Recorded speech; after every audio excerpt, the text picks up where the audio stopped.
Good evening from Warren Field in Brawley, California, and you have no idea how nice it is to say that. I am Tom Ronco. With me is Lloyd and Betty Miller from the Desert Review. We are here to bring you the webcast of the Brawley High Wildcats Cibola Raiders football game. And again, after pretty much almost a month on the road, so nice to be here in Brawley. The only unnice thing is that the band is right below us and is very active. And so hopefully you will be able to hear me. I will not shout. I'm going to bring the mic in about as tight as I can. Wildcat football on the Desert Review, brought to you by Doc Barnitsky and Vision Care Center and the Heart Insurance Centers in Brawley and El Centro. One World Beef Packers and Johnny's Burritos in Brawley, El Centro, and Imperial.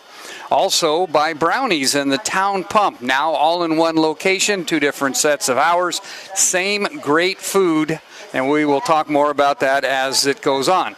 Also like to let you know that the Wildcats are brought to you by A&R Construction Company, Desert RV, The Man Company, Fry Chapel and Mortuary, Brant Beef, Ojeda Industries, Smith Kendall Insurance and Real Estate, Clayton Drain Tile Maintenance, the Lidco Company and our good friend Carter Taylor, the Dom Team, Doug and Andrew for all your real estate needs, OK Rubber Tire, Jeff Klicka of Klicka Parker Insurance, and also Holly over there, both can take care of you, and by Jordan Central Implements in Brawley, El Centro, and Indio.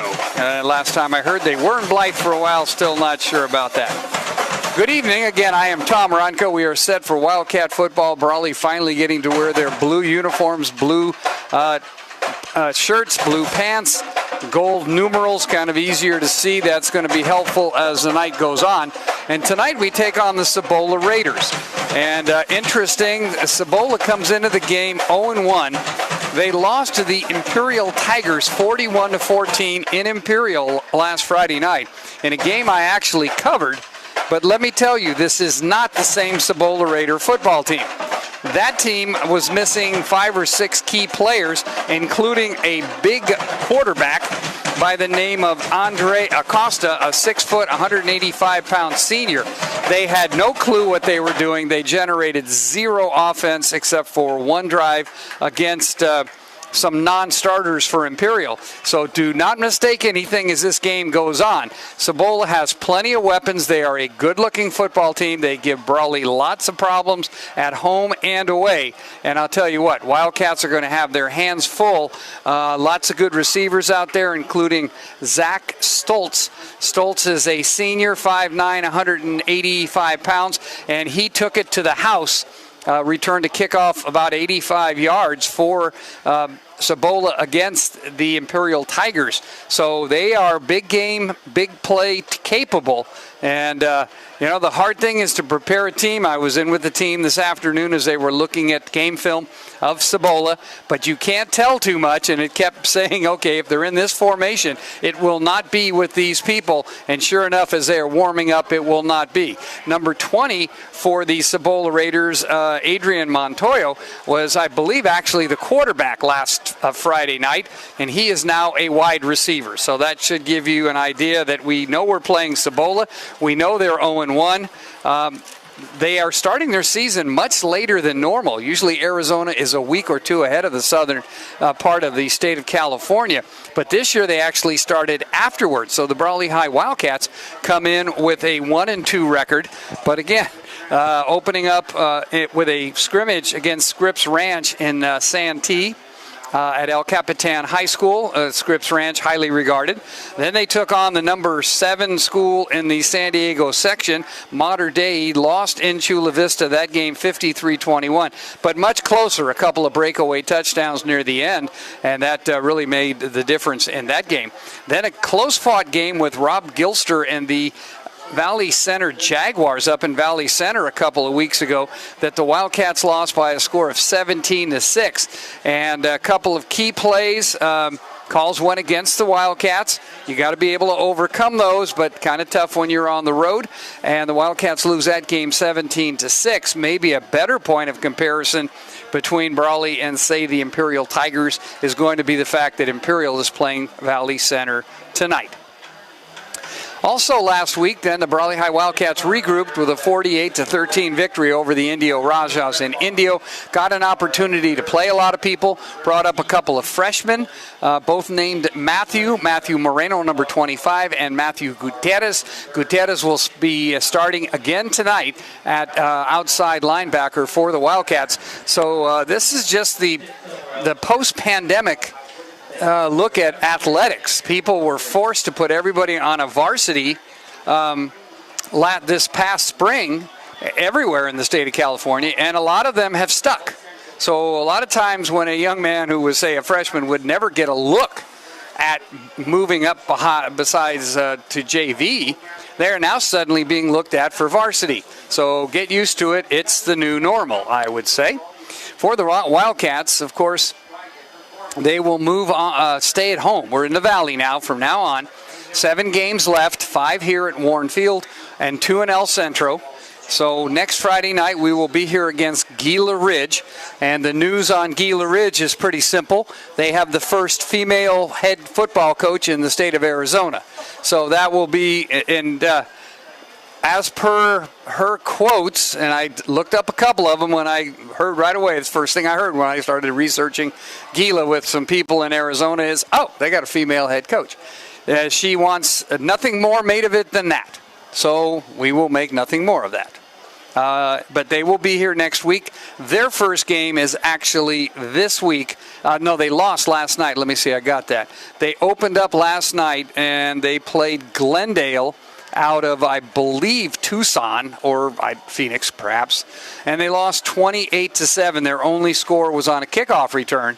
So we shall see what happens there. But they will be in town next week, the Hawks.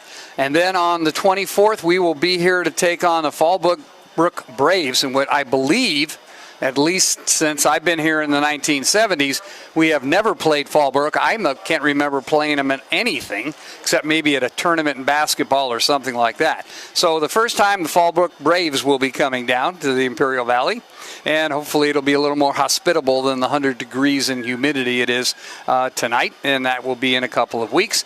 Then the Wildcats take their first IVL game. It'll be a road trip on the 1st of October to take on the Southwest Eagles at Freeway Stadium.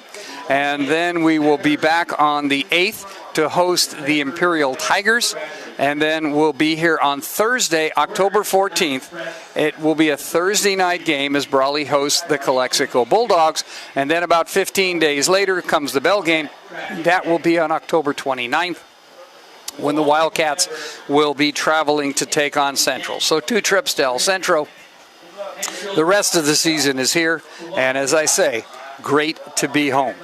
Wildcat football brought to you by A&R Construction Company, the Mann Company, and Fry Chapel and Mortuary.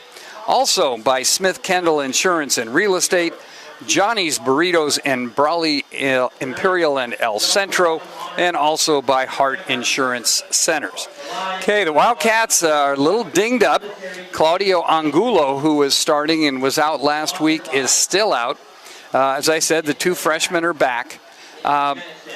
Also back is Tanner Carranza, and if you listen to our webcast from Valley Center, you will note that his dad, his father, Pedro Carranza, Brawley High's very successful baseball coach, was up and helping us on the broadcast and had some great insights and comments. And last week, Tanner, by association, was told he couldn't play the day before the game because someone in his classroom had tested COVID. Over the last 10 days, he has tested 3 times and come up negative. So it's a protocol. He's never been sick. However, he's still not been able to practice, so he will have very limited use tonight, or at least that is the plan. He's cleared to play, but he's maybe not game ready yet, okay? That seems to Ethan Gutierrez has a lower leg, kind of a contusion, and he is going to be, he's fine. He's going to be playing tonight, and he should be doing it But again, after playing Mater Dei and Valley Center and Scripps Ranch back to back to back, some of the Wildcats are just, like I say, a little dinged up. We are going to get ready here in a moment. We're having a moment of silence for 9/11, as you can see on the scoreboard. So we'll step back.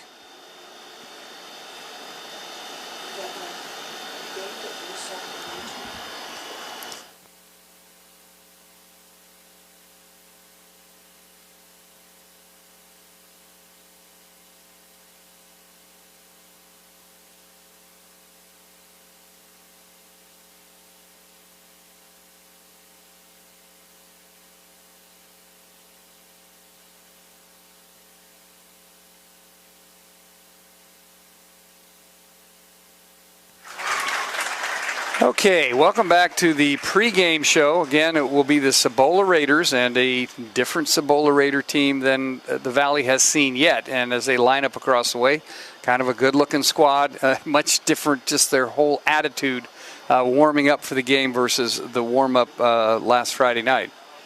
Four-man official crew has suddenly become a five-man official crew as they come walking across the field also. And the Brawley Union High School Band is going to take the field. And we'll get ready, I believe, for our national anthem. First time we've had the band. We've had some good bands. We've had some very good bands. Nice little rendition. And nice halftime show, by the way, at Valley Center.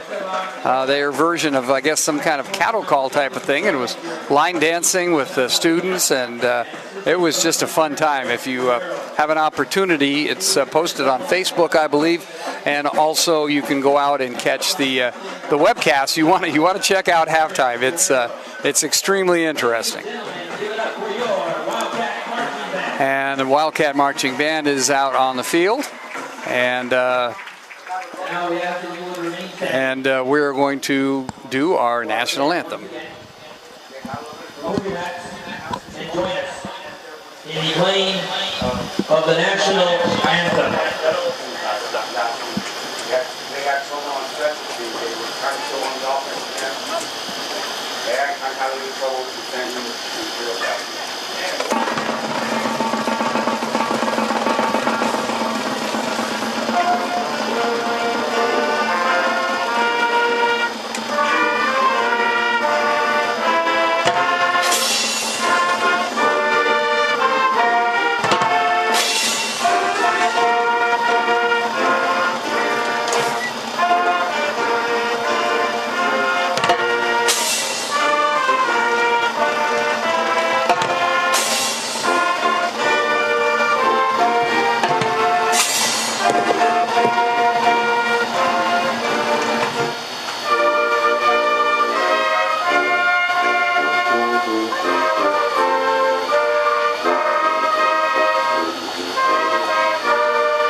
National anthem on 9/11 celebration night. We are just going on everywhere, and rightfully so, and especially with everything going on in the world, it's again not ever a time to forget.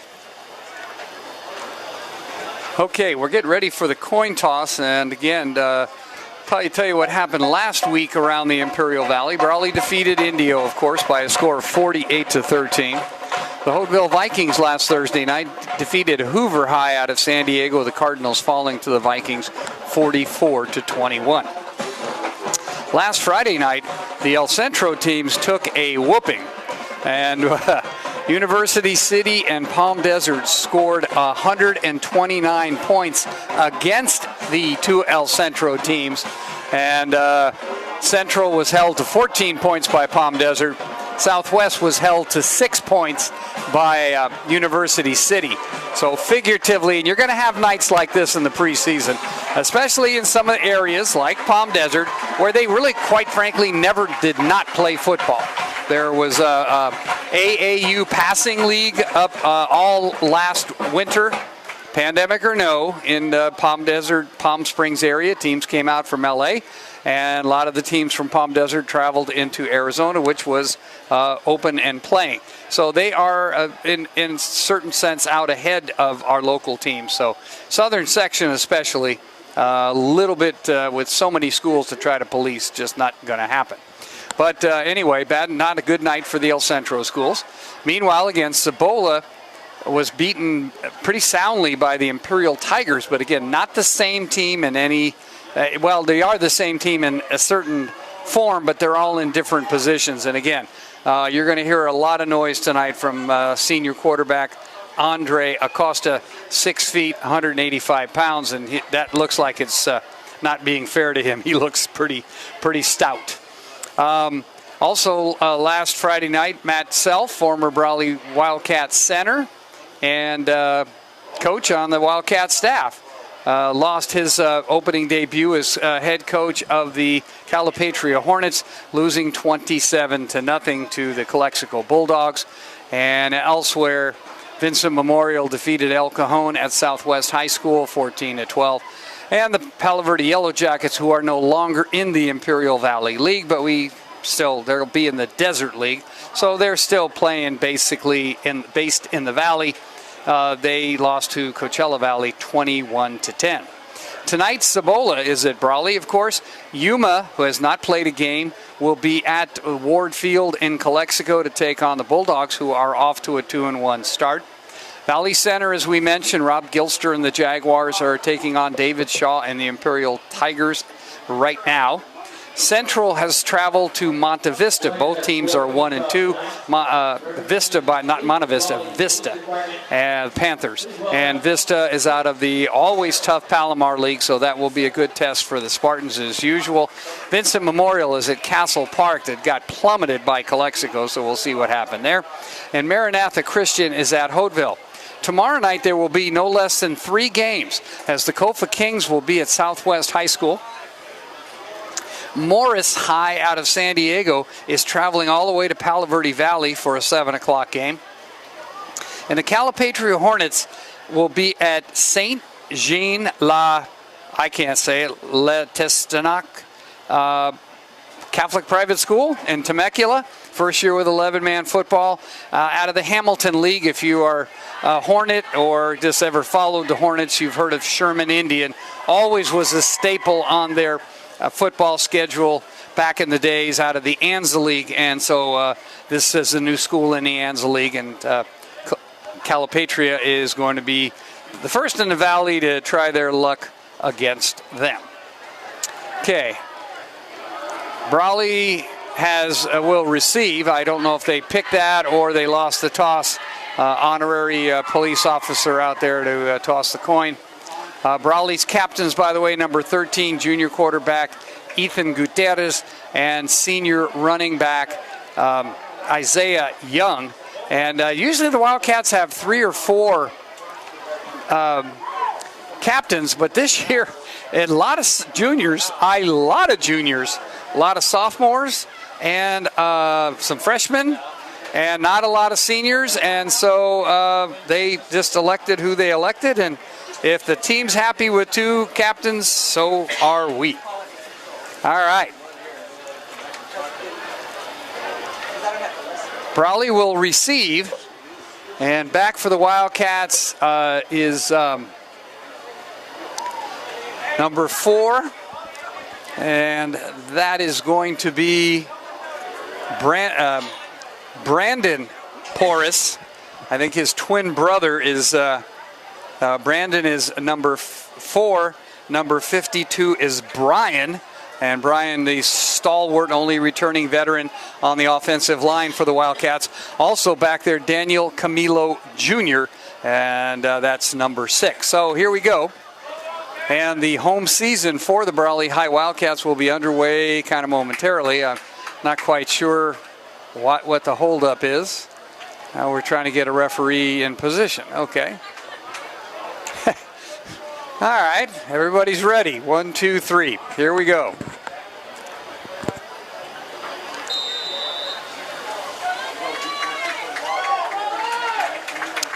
And we are, and it's a pooch kick, and the Wildcats are going to catch it and take a knee.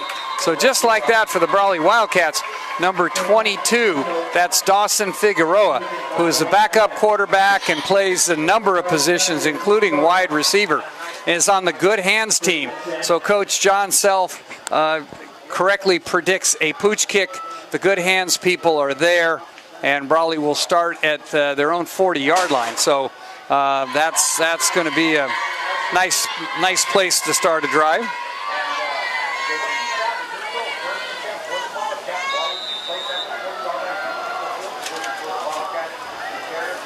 Okay, Ethan Gutierrez is your quarterback.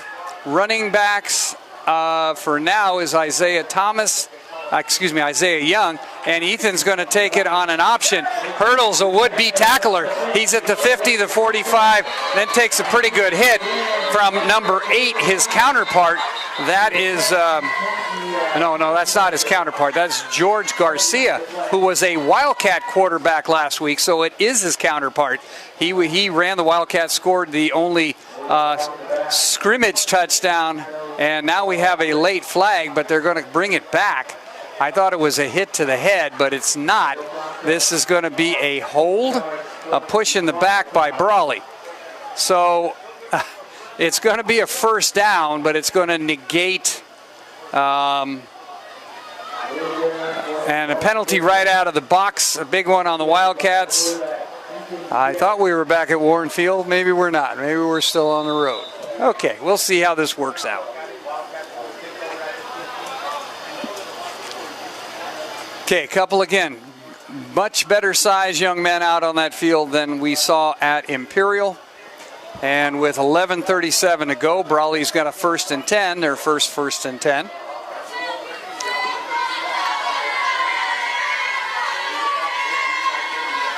Okay, and single back is Young, and here comes Young. And Young goes right up the middle, breaks some tackles, and Young is off to the races, and they are not going to catch it. And Isaiah Young runs right up the heart of the Cibola Raiders and will take it to the house. It will be a 50-yard touchdown run. And it's going to be 50 yards and the touchdown up the middle. And the Wildcats with 11:16 to play take an early 6-0 lead.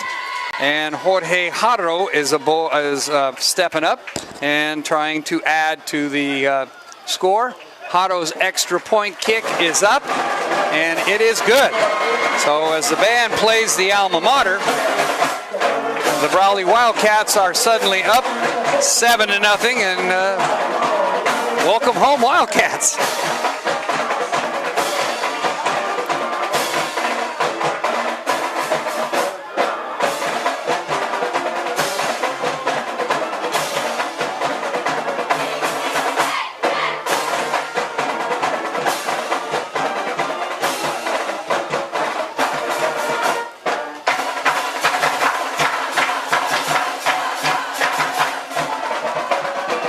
This webcast is being brought to you by the Desert Review and Wildcat Broadcasting and is presented on thedesertreview.com and on Facebook at The Desert Review.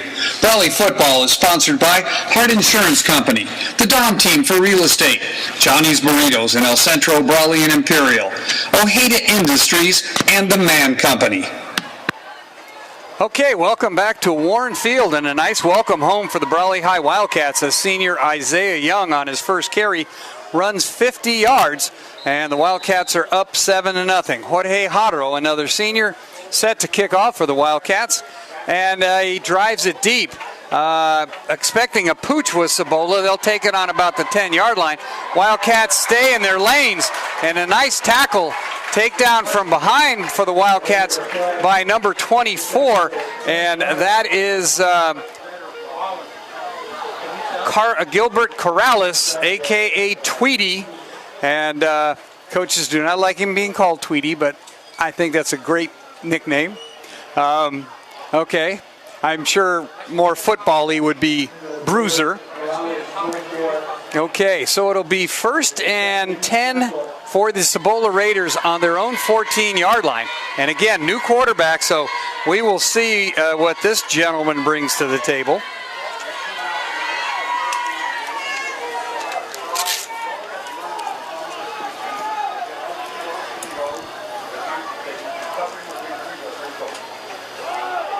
Okay, and they're going to try to run it up the middle, and a plethora of Wildcats are going to stop that one.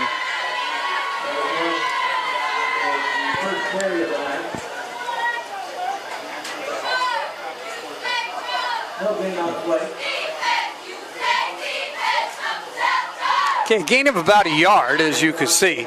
More like a scrum. Cibola trying to use the college thing where everybody looks over and then checks their whatever to see what the play is. It's interesting. In the shotgun is number 9. That's Andre Acosta. And Acosta's going to give it, and breaking outside is number 20. 20 was a mainstay, Adrian Montoya, last game. In fact, I believe he was the quarterback. I can check my notes on that.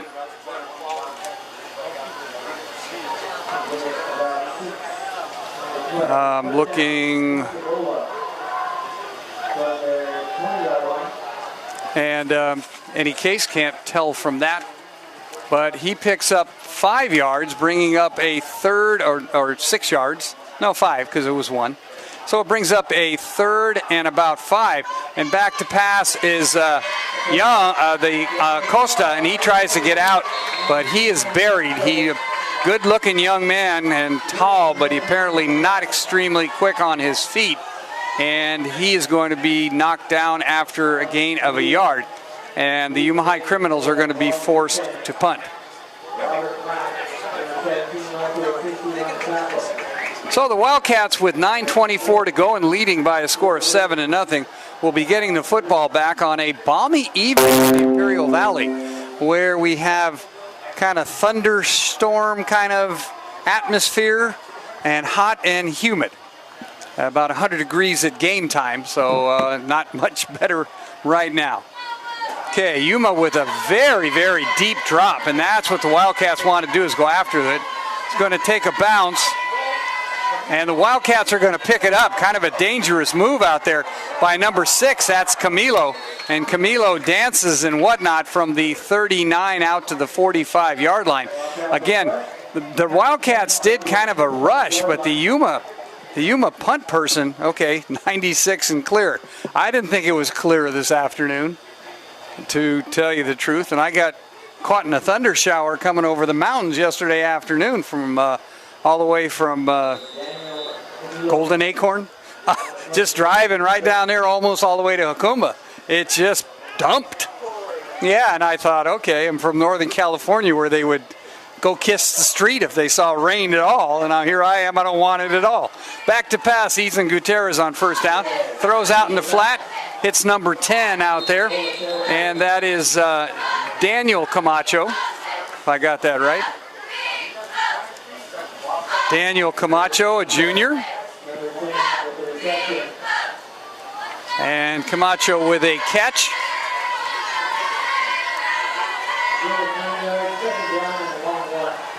Okay, picks up 8. And again, another throw out in the flat again. And this time, the receiver and the ball and the defender arrive simultaneously, and Isaiah gets kind of turned around. He will pick up a yard and a half. So we can only call it 1, however. So a quick pass, same area, different person picks up 1. So Brawley has come out leading 7-0, chucking the football. And we'll send trips, 3 wide receivers to the right, nobody to the left, and the single back is Young. And Young has got it, breaks a couple of tackles, and Young is going to weave his way to a first down. And again, not a lot of blocking in there when you send 3 people out to one side to run diversion routes. But the Wildcats behind number 23 pick up about 4 yards.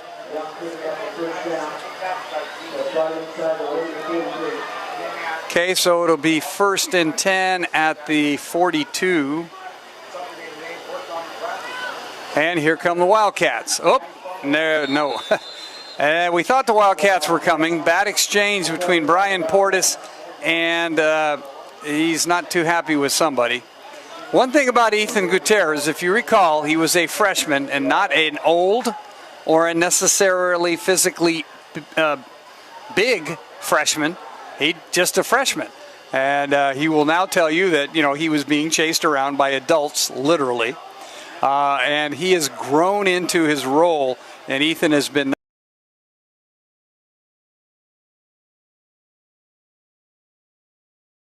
quarter. Brawley up by a score of 7-0.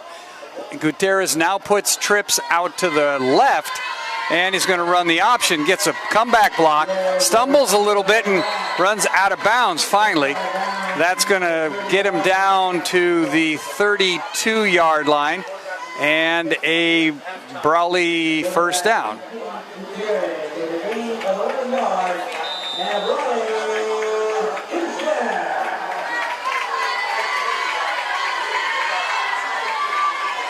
So Ethan picks up about 8 more yards. Single back, shotgun, getting the play from offensive coordinator Brandon Young for the Brawley High Wildcat coaching staff. And here we go. And the call is to Isaiah Young, who sheds a tackler but now gets caught up. Got caught by the jersey and was held up long enough. And Young is going to pick up about 3 yards on that particular play. And again, Yuma very aware of Mr. Young after he broke his first carry for 50 yards and a touchdown. Eating up the clock, which Brawley likes to do. 6:06 coming up on 6 minutes here in the first quarter. And again, Brawley leading by a score of 7-0. Tom Ronco for Wildcat Broadcasting, and of course the Desert Review staff, cameraman Lloyd Miller and Betty Miller on the production. And here go the Wildcats. And Ethan keeps it again, fakes a throw, and cuts back in. And I'll tell you, Cibola just kind of head-hunting. Ethan running pretty straight up, which he does, and they're tackling him up around the helmet. And he will get another first down. So he will get another first down and pick up 8 more yards. Isaiah Young will come out for a minute and get some. We're going to see, a very, very humid night, and going to need a lot of water tonight. In is, I believe, Tanner Carranza, who we said had limited practice play.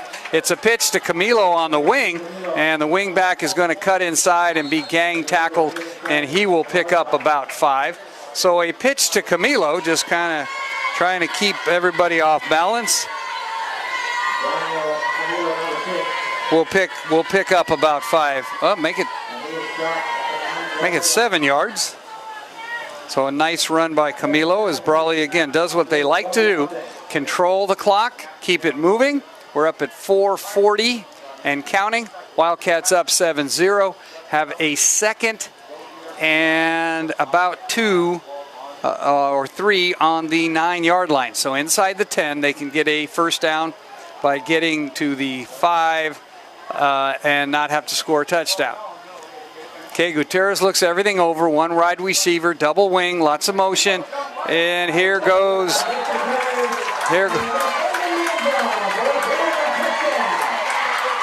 Okay, Isaiah Young with an 8-yard touchdown run. Picks up his second touchdown of the night, and the Wildcats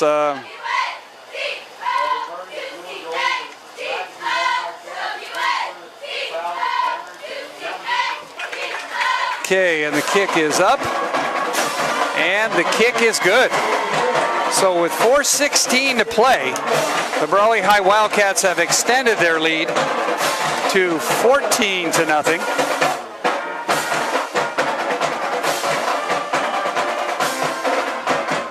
And we will be back.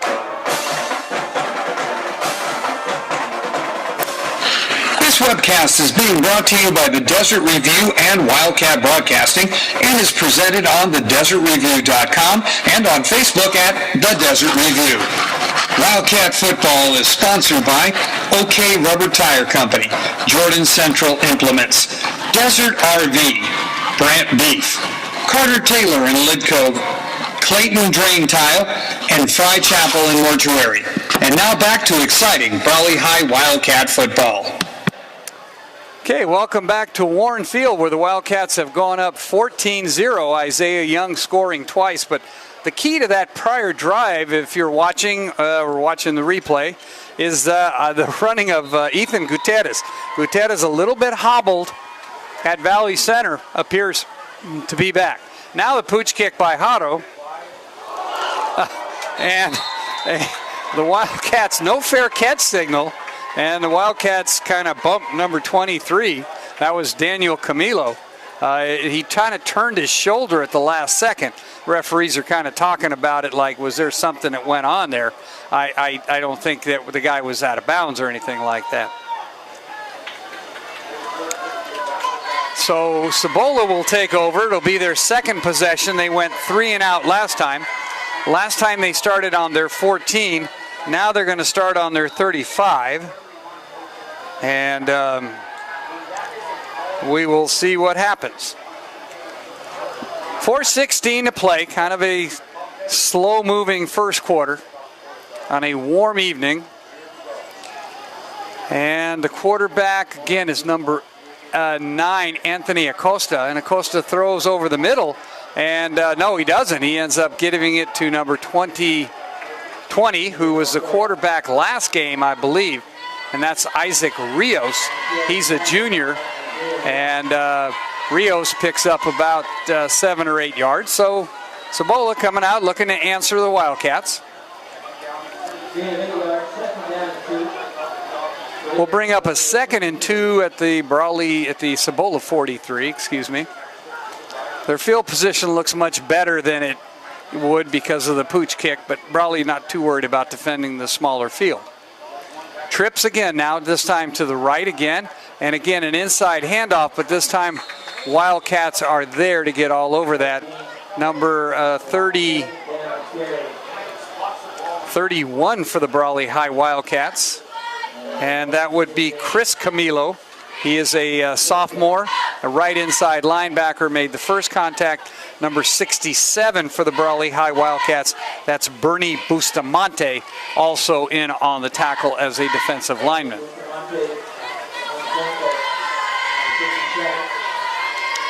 Still good for enough for a first down. So Cibola kind of with their first down, getting their feet wet, probably getting a little climatized. And back to pass is Acosta. He looks downfield. He's going to throw, and a nice breakup out there. Just reaching out at the last moment and breaking that ball up was Gilbert Corrales for the Brawley High Wildcats. Corrales comes over from his... He was not a starter at the first game of the season, but he has just kind of won a position. And, that's just what you want your team to do. All right, 2:53 to go. Brawley up by a score of 14-0. I'm going to catch a little of this over here if I can. And clock stopped with the incompleted pass. Cibola again with a kind of a stack trips on the right, sends everybody out. There's a big rush, they throw, and the ball is overthrown. Acosta with a good arm, maybe a little bit too much of an arm on that one. Yeah, it's in my backpack. On the side. Side. It's a side pocket. They're tiny. Nope, other side. I didn't think it was going to be this hot tonight. Anyway. The irony of it is that Brawley had 3 consecutive games in San Diego County, one of which was warm, to say the least, at Valley Center. 2nd and 10, or 3rd and 10. And Acosta is sacked out there by number 72 for the Brawley High Wildcats. That's Alan Carrillo, another young man who did not start against Mater Dei. He was actually not at the game due to a prior commitment. And, the Wildcats knew about it way, way ahead of time. It was just something that could not be avoided. And since then, he has come on like gangbusters. And also a good note to the Brawley coaching staff to allow somebody to have that. There were times at Brawley High when that would never have been acceptable, and it goes to show some humanity, which never hurts. Bad snap, and now the Wildcats a little pooch kick, and he actually gets it off, and the Wildcats are going to pick it up. This is Camilo, cuts back in, cuts back out, cuts back in. So Camilo, who fielded the ball on the 31-yard line, advances it out about 15 yards out to the 47. So actually, about 15, 16 yards. So Camilo with a nice nice play there and a nice run back. And the Wildcats will take over at the Brawley 48-yard line and leading 14-0. Let's see what the Wildcats can come up with.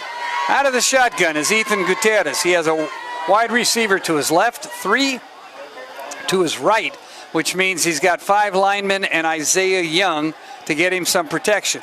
Young stays in to help out, and wide open, but trying to come back for the ball, and they're going to call pass interference on number 21 for Cibola, as you saw. You've got to know where the ball is, and you can't just run into people kind of randomly. So the pass was intended out there for Mackay Washington, and his dad, Donnell, was with us last week. He did a great job joining us and talking and sharing a lot of insights into American youth football. And we appreciate that very much. Donnell, former number 1 for Brawley. That was his number. And back in the late 1990s. And so the Wildcats are going to get a first down on a penalty.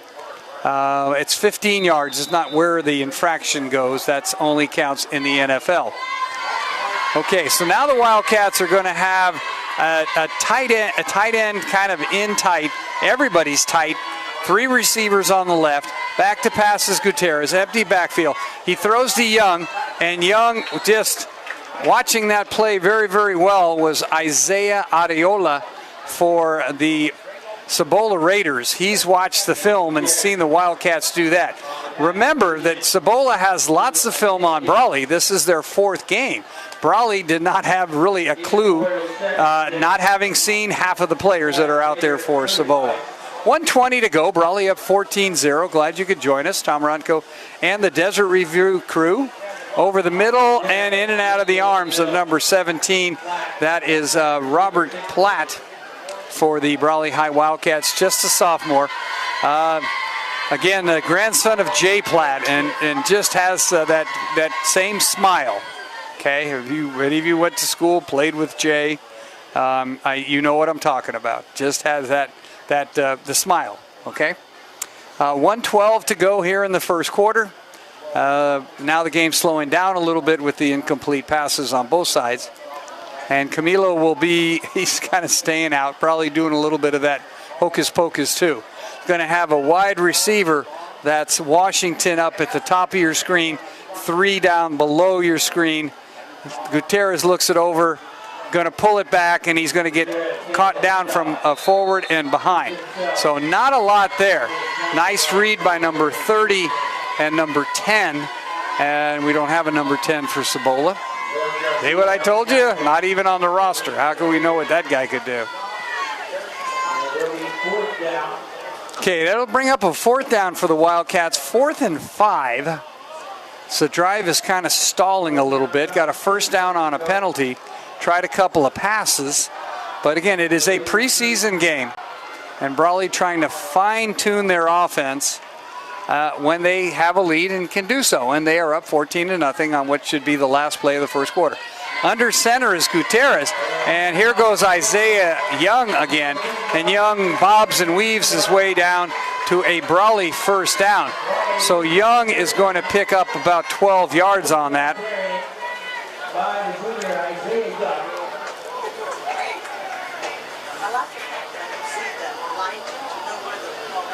Okay, for a first down.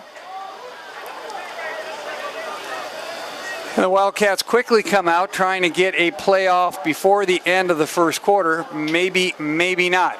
Gutierrez now with, again, trips, and a up tight end does get the playoff. Looking for Isaiah Young, but then throws back underneath to Platt, and we'll get about a yard out of that. So a little short safety valve pass. Platt doing what he's supposed to be doing. That's known as a drag pattern. A look at the scoreboard at the end of the first quarter. Brawley 14 and the Cibola Raiders nothing. And we will be back.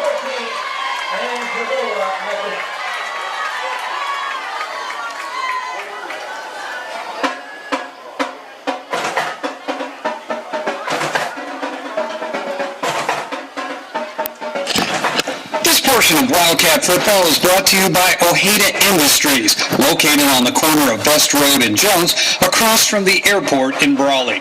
Ojeda Industries has heavy-duty hubs, spindles, and trailer parts, as well as American roller chain and all sorts of bearings. You know Tony and Travis Ojeda. Stop by and see them at Ojeda Industries, located on the corner of Best Road and Jones, across from the airport in Brawley.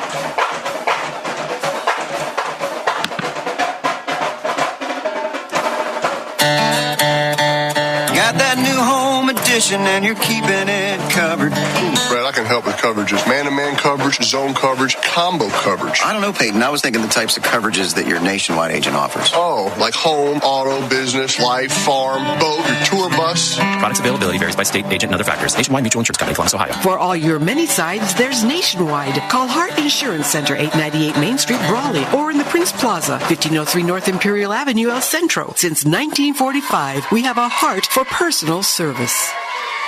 Welcome back to Warren Field for the second quarter. Tom Ronco with the Desert Review crew. And Wildcats up 14-0.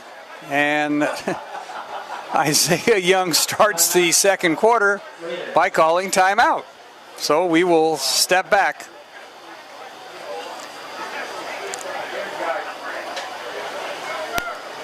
Wildcat Football is brought to you by Johnny's Burritos, with locations in Brawley, Imperial, and El Centro. Johnny's, with a full menu of your favorite Mexican and American food and the best burritos in town. That's Johnny's Burritos. Go Wildcats from Johnny's Burritos in Brawley.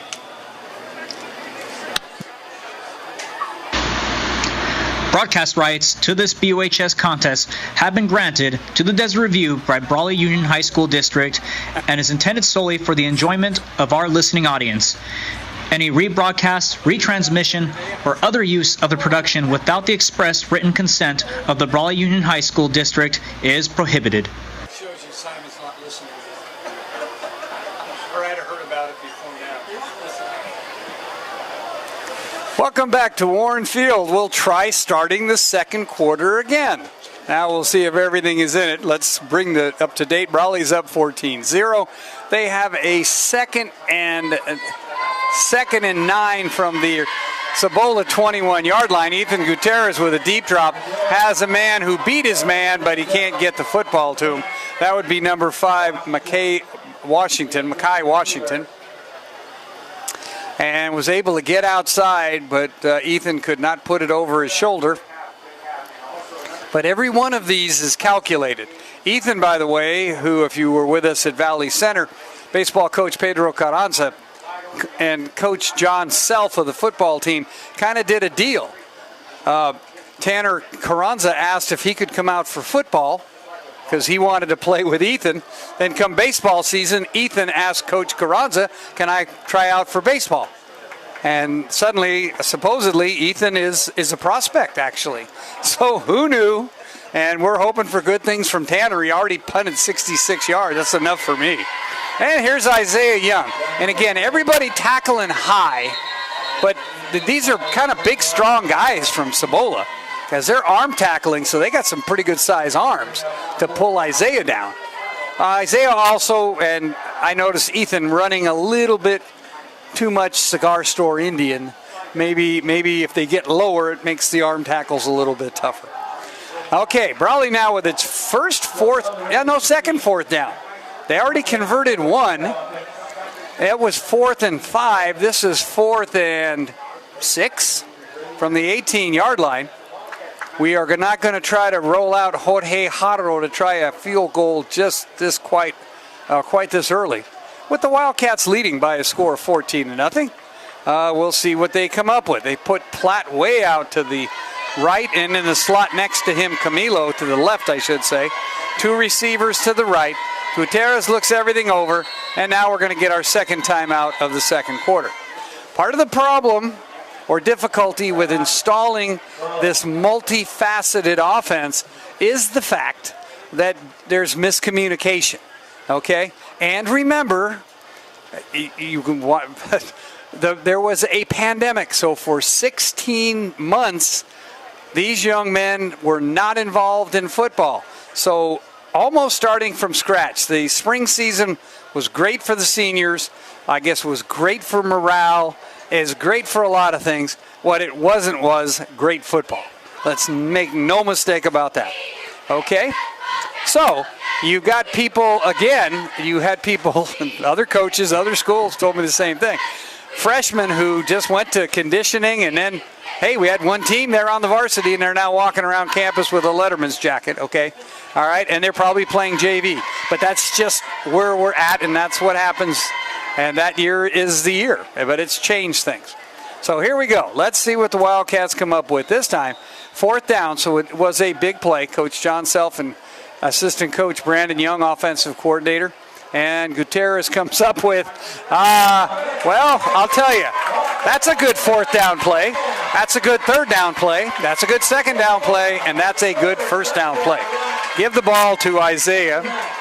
And number 23 on 4th down and 6 goes 18 yards for a touchdown.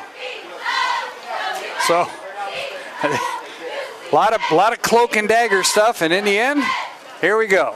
Jorge Haro's kick is up, and it is good. A look at the scoreboard with 10:51 to go. Here from Warren Field in Brawley. We'll be back.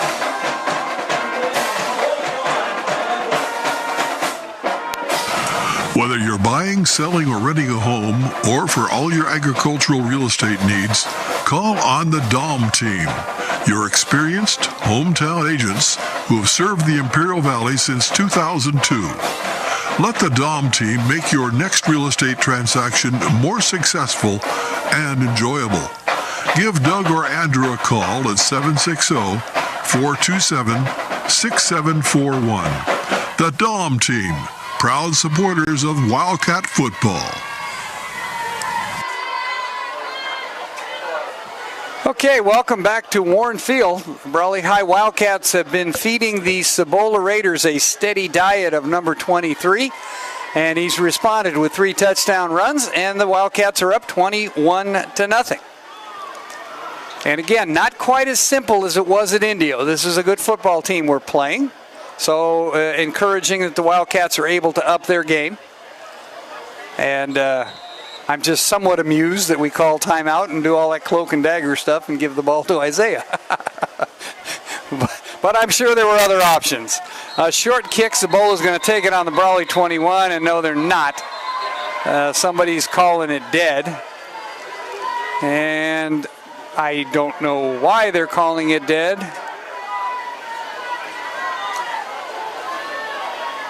And I don't see any signal as to why they're calling it dead. And they're going to give it, I guess he put his knee down. All right, that's what he did. I don't know. We don't have instant replay. So I believe he must have touched his knee to the ground. That's the only, yep. So Cibola will take over on their own 22-yard line. And 1 first down so far to show offensively. And we'll see what happens. Cibola at their 22. And trying to get outside, doing a nice job, number 20. And again, he is a shifty little guy. That being Adrian Montoya. Nothing on him, just a junior. Again, I believe number 22 was a quarterback. I've been saying it was Montoya. There were a number of Cibola Raiders on the sideline last Friday night against the Imperial Tigers on COVID protocol, and I believe 20 was one of them because we did not see him.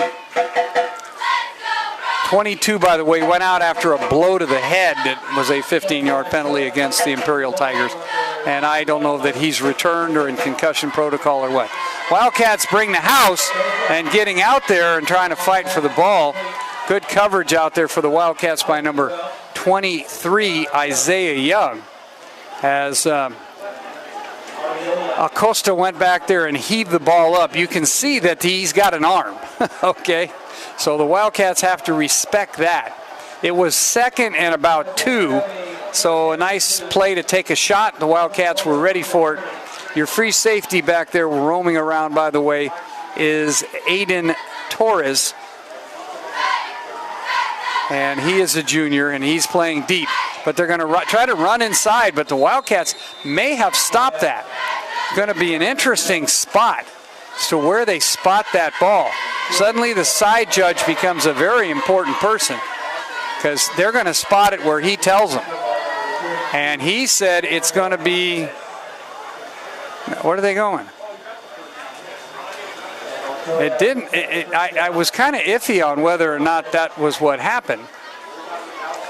It didn't look like he made it initially, but he made it. Okay. About 10 minutes to go here in the second quarter. Brawley leading by a score of 21-0.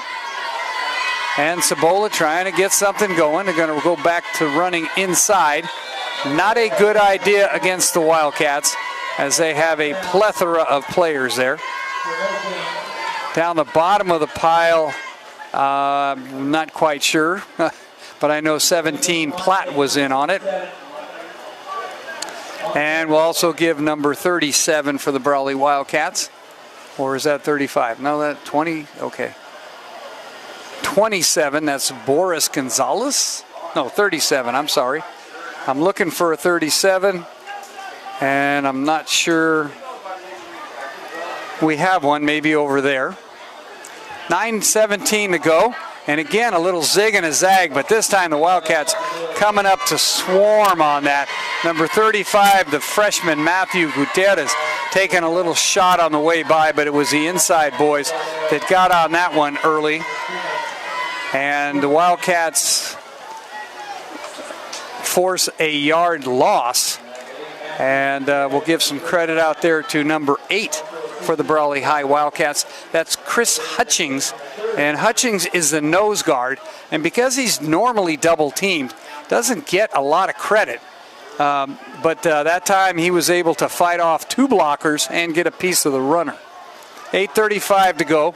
Acosta's back to pass. Acosta's going to look. Now he's going to fake and run. And Acosta's going to go out of bounds. Gets the ball ripped out of his hands by Platt. He is going to be well short of the first down, but he does pick up about 8 yards, 6-7 yards. Okay, be bringing up a 4th and 3, trailing 21-0 with 8:26 to go.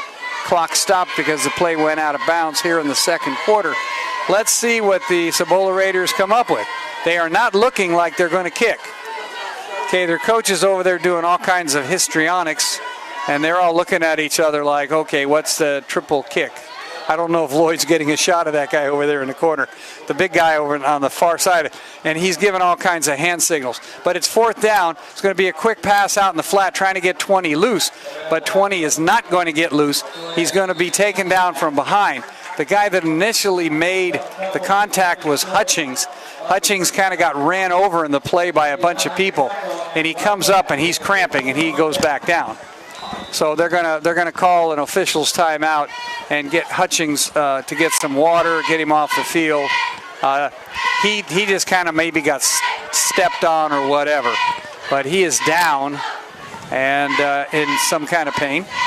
So we will take that opportunity to tell you with the score 21-0, Brawley will be back.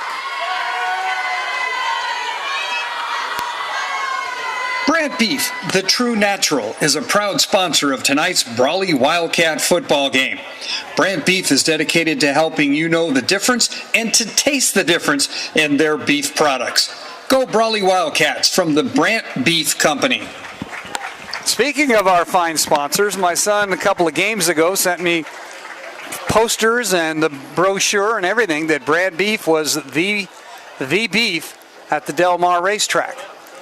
Yeah, okay, well, all right. We don't have to tell everybody all your family secrets, but we will go with that one. Lloyd and Betty say, yep, Brant Beef all over the place. So anywhere you go in the world, go to your finest restaurants in New York. I've been in San Francisco, and they feature Brant Beef. And again, raised right here in the valley. Can't beat it. 7:43 to go. In the second quarter, Brawley takes over on downs. They will have a 1st and 10 at the Cibola 39-yard line.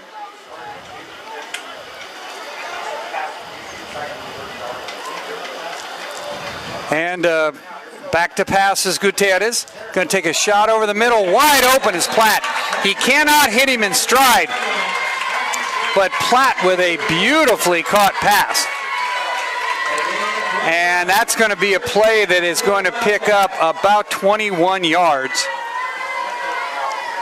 Nice pass for 21 yards. And they've connected on that more or less a couple of times, but either Platt's been immediately tackled or in that case, he's just made kind of a spectacular catch and hit the ground and stayed there, which you do in high school and in college. But one of these days, they're going to click, and that's going to go for 6. I'm predicting that coming soon. 7:07 to go. Wildcats keep the ball, inbounds, and Yuma look like now they jumped offside. So the Cibola Raiders almost jumped offside, and then may have jumped offside. We're going to see who they blame it on. Yep, they're going to say it's on Cibola. So the Wildcats practicing a little bit different cadence. And you're saying to yourself, Ronco, what are you? New chain gang tonight, I'll tell you that. That is not the Shank boys. Maybe one of the Shanks, but they're breaking in some people. I'll explain in a moment why you practice that count. 6:48 to go. Back to passes Gutierrez. He flings it into the end zone and had Platt, but Daniel Camilo was coming over to join the party and thought, well, he overthrew me, but it was just a little bit over Platt's head. And it's kind of funny in high school football, but you throw your own ball. And that's part of COVID protocol, I think, and also part of a lot of things. So Cibola will not touch the ball unnecessarily. So the Brawley players have to go retrieve the ball and get it back into the huddle. What I'm talking about practicing the count is if you're going to try to get the other team to jump off sides, that takes discipline on the part of your offensive players to not move. So you practice that in practice, and now tonight they practiced it out here, I'm sure. Back to pass is Gutierrez. He throws into the end zone, and the ball is batted down. Bad idea. Lots of Raiders in coverage and not too many Wildcats, and he threw it into a host of white jersey, and quite frankly, pretty lucky, Ethan, that one didn't get picked off. 6:38 to go, and he's going to come over and talk to offensive coordinator Brandon Young, who probably told him, don't do that. We'll bring up a second and and now there's a penalty. Let's see what this is all about. Hold on Brawley down the okay. So it's going to stay second down. There was a hold somewhere in the interior line, trying to give Ethan a little more time. And now the Wildcats are facing second and about 18, it looks like. The ball now back around the 29-yard line. Brawley needs to get to the 9, so we'll make it 20. And Gutierrez is going to chuck outside. Got a receiver who, a couple of guys miss, and down he goes. That's Brandon Portis. And Portis in there at wingback for Damian Abarca, who will be out for a few more weeks.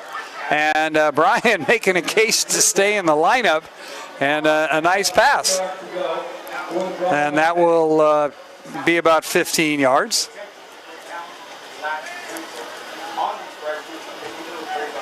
So the Wildcats again chucking that ball all over the place.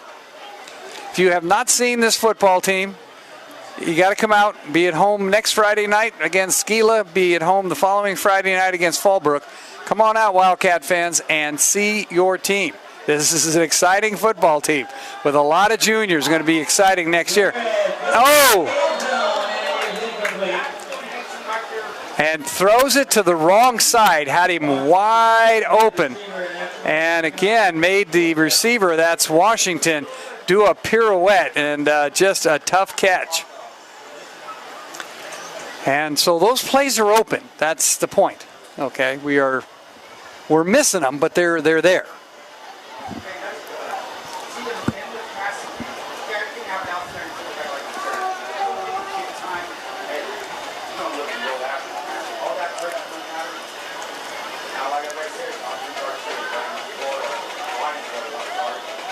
Okay. Great. Okay.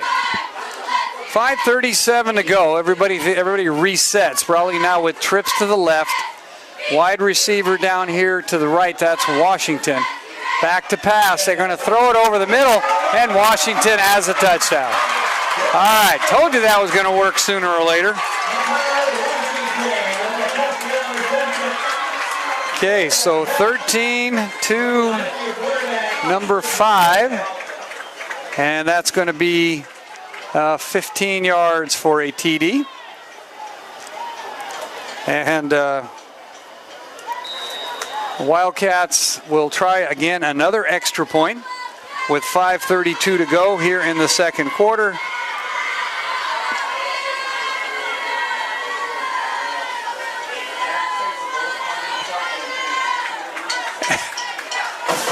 And Hodero misses this one. It is wide.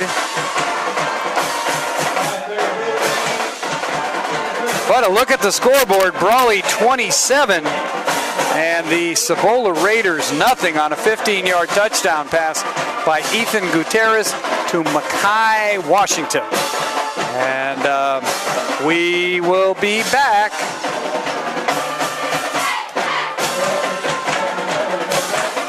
This portion of Brawley High Wildcat football is brought to you by The Man Company, where you will find a complete line of quality Shell lubricants, motor oils, grease, and gear oils.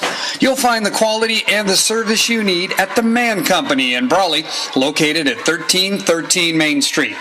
Go Wildcats from The Man Company.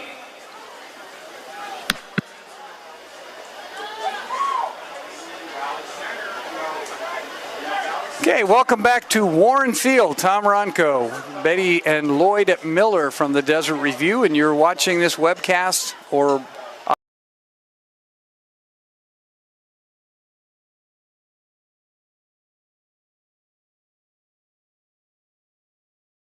on this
remember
some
Kids.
people backstage behind that.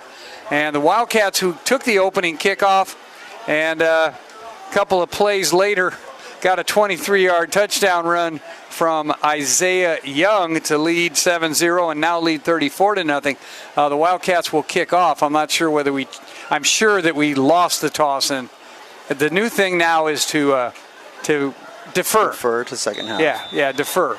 So it should be, you have your choice. You always did. It's just people used to want the football. And Haro, and it's going to be a fair catch. So they learned last week in Imperial to fair catch that, because last week they let it drop and found out, no, you don't do that. Yep. And,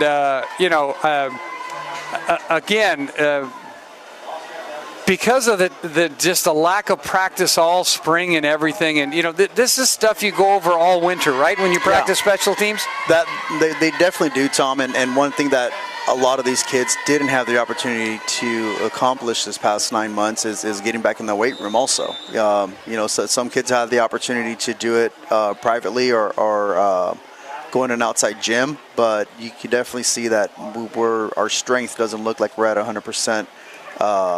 Like we have been before when we were hitting that weight room. Well, I'm going to tell you, after this play, it's going to be a give inside to 20, and looks like kind of a lot of the regular defense is there, but some new folks out there. Number 51 for the Wildcats is Rhett Smeltzer. Rhett Smeltzer getting in there. Yeah, getting in there. But I was going to say, everybody said last year, well, the kids can lift weights, and I thought, and you can give me a yes or no on this.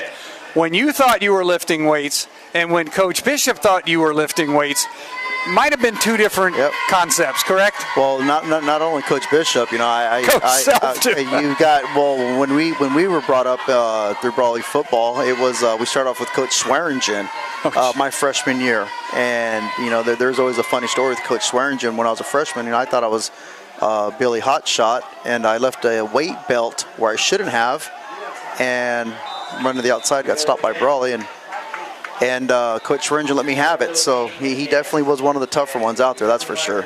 Yeah, so you may think you're working hard, but it's not the same as when your coach is there, and you're not doing the same things. Oh, face mask all the way from way back. That guy's got pretty good eyes. And the back judge from like 40, he threw that flag pretty good too. He chucked that bad boy in there to make sure they noticed it, and it's going to be 15 yards. So, and again, that happens sometimes when you have some players who are, don't have as much experience, and they tend to tackle high. They will tackle high, and another thing is too, you might have one of those captains on the Cibola team, and expressing his experience on the field, telling the referee to look out for something, and deep ball.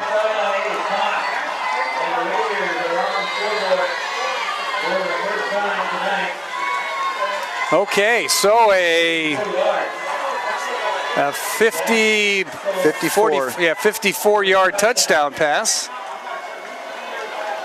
Okay, so Cibola comes out and shows no signs of wanting to back off, and they come up with a 54-yard TD pass.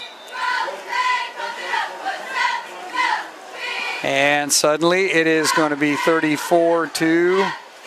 Let's see if they had trouble last week getting this on too. We saw them last Friday, and I don't know I don't know how much time you get,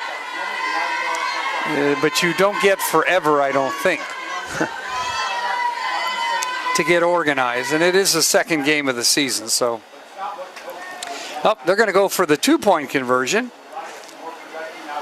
Okay, that's an interesting call. And a bad snap and a missed tackle and a chuck into the end zone. And he got it, a 2-point conversion pass. Oh, he did get it. He did. Okay, I don't know that that's going to set well with Brawley. We'll see what happens. Brawley definitely likes keeping those shutouts, and looks like tonight won't be that night. Yeah. And again, some of the Wildcats trying to explain what happened, and you're going to get caught napping once in a while. And fortunately, you know, in a tougher game, I think mentally, Ryan, do you feel like you just stay more, when the score's tighter, you just mentally are more sharp? You definitely are. You know, when you have these blowout games, so some people, like you just said, Tom, are going to get a little lackadaisical and probably start yelling at the ref right here, thinking that he's going to reverse the call. But yeah, definitely when it's a tighter game, you do have a sharper mindset. Okay, so your daughter was in 8th grade last year when she got shut down, correct? Or never started, right? Yes, sir. My daughter was in the 8th grade when the pandemic hit, and 7th grade when the pandemic hit, yeah. 7th grade when the pandemic hit. All 3 of my children are going to Magnolia Unified School District, and they ended up beginning the fall semester. They did not go to school, I believe, until March. So my daughter's been playing club volleyball for 4 to 5 years, I want to say. And luckily, we were able to establish a little pooch kick right here. We were able to establish a tournament up in Phoenix, Arizona, that her club coach took a group of girls to, which was really well. Okay, Aiden Torres with the over-the-shoulder catch, but he had initially signaled fair catch, which when you're turning your back on an on-rushing team is probably a good idea. Yep. Make sure nobody touches you. And Aiden with some good hands. We had the good hands folks out there. And Brawley's got the starter still out there, right, with Isaiah Young in the backfield and Ethan Gutierrez taking him up at quarterback. Tanner Carranza just was told to put his helmet on and get ready. He was, again, he's cleared to play, but has not been at practice, so they want to go a little gingerly with him. But Ethan Gutierrez now with the score 34-8 is going to stay in the ball game for a while, I'm sure. And they're going to come rush him. And here goes Ethan, and Ethan's going to run. Makes a nice cut. He's at the 50, the 40, cuts back, tries to cut back in again, and gets run out of bounds. But Ethan with he's going to pick up 21 and how many more? Nice run. The 41 or a 42-yard or a 52-yard run. Yeah, 19 to the 50, and the ball is going to be placed. Okay, so 29. Yeah, about a 40-yard run.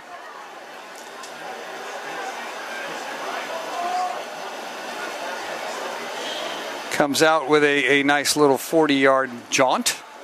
And again, the rush again went by him, so Brawley's going to let those guys just kind of shield him outside and open up the running lanes for Ethan. Ethan with a man in motion, and that's just didn't look good from the start. People don't realize that you ran the veer option, right? Mm-hmm. Correct? You sure did. And people don't realize how part of that deception was people moving in different directions, different times. Smoke and mirrors. We're still doing it right now at the youth level. Yeah, but it takes discipline, correct? It sure does. Yeah, I mean, you everybody has to move at the right time, or you have one too many people moving. What happened that time was the Wildcats, who didn't look very good doing it, got bailed out because the Cibola Raiders jumped offside. So with 9:58 to go and Brawley leading 34-8, you're going to have a 1st and 10 at the Cibola 28-yard line, and looking to add some points. And Gutierrez will be under center, puts a man in motion, Same fakes. play. Oh, and here comes number 24, kind of weaving and driving hard. Tweedy. Yep, that's Corrales. Mm-hmm. And the coaches do not want me calling him that, but I do every once in a while just because I like it. It's one of those nicknames, Tom. You know, when you start growing up, you get the nickname and kind of sticks with you. I think the freshmen and sophomores right now at high school have the same situation. Okay, now he is a youth football. Gilbert is a product of the youth football. Yes, sir. I want to say this senior class, Isaiah Young was part of our first AYF 14 and under, 13 and under division. So all the seniors on down have participated in Brawley youth football. Okay, and we said we were going to talk about it. First, the Wildcats are going to pick up about 4 yards on that. It'll be Young for 4 yards. So he'll take it down. And again, for those people who might have missed last week's discussion, and we'll go on with it. Pop Warner is still around, but there are no teams left in the Valley. Is that correct? Yeah, Pop Warner is still a youth football organization. Okay, as good. is American Youth Football. There's another league called Snoop League, which is funded by Snoop Dogg. Ethan Gutierrez ran option right there, just like Brawley does. Read that defensive end extremely well. Took it on the outside and for a quick little 15-yard TD run. But going back to the organizations for youth football, you've got Battle and you've got YNC, which is Youth National Championship Series. So youth football organizations are still around. In the Imperial Valley, we were part of Pop Warner since Pete Schoonover and his wife brought it on board, I want to say in the late 70s. And from there, we stayed with Pop Warner throughout the years. And through some of the hardships with Pop Warner of Imperial Valley, we elected Bobby Sanchez, myself, and a young man by the name of Chuck Cervillo out of Shadow Hills at the time, started putting together a conference for American Youth Football. So once Brawley left Pop Warner, Imperial Valley Pop Warner, in 2017, in the spring of 17, it opened up everybody's eyes. And lo and behold, when Brawley makes a move, everybody else will make the same move. And that's what we experienced. Okay, so again, in the a little fake and a 2-point conversion. And that is to Camilo, correct? Yeah, 18-6. Okay, so at that point in time, and the move, again, to let people know, when you were playing Pop Warner, it was based on weight. Yes, sir. It was based on weight. You were allotted what they called an older lighter, meaning if the age limit was 10, and however you're 11 years old, but you're about 20 to 30 pounds lighter than the weight limit, they'll allow you to play on that younger division. AYF, one of their biggest attributes is they're primarily unlimited weight football. They do have a weighted division, however, it is unlimited weight football. Scheduling games with out-of-conference associations is much easier. There's no red tape you have to go through like we did with Pop Warner. Like I said, it was unlimited weight football, and we ended up having 100% of Imperial Valley follow our lead after year 2.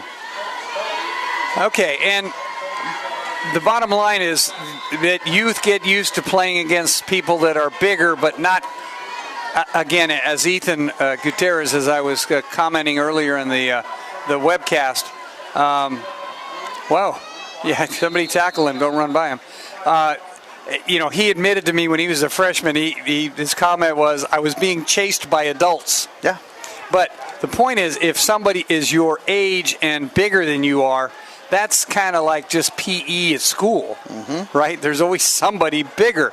But in Pop Warner, there wasn't necessarily anybody bigger. And you didn't get used to that, right? No, you didn't. In Pop Warner, typical Imperial Valley teams, we had our kids that were like a line graph, how they went up and down, up and down, up and down. And we go against the San Diego teams, and they were just solid. Yeah. 5 foot 10. Straight line. They were at the max weight right on the dot, and they would put a beating to us.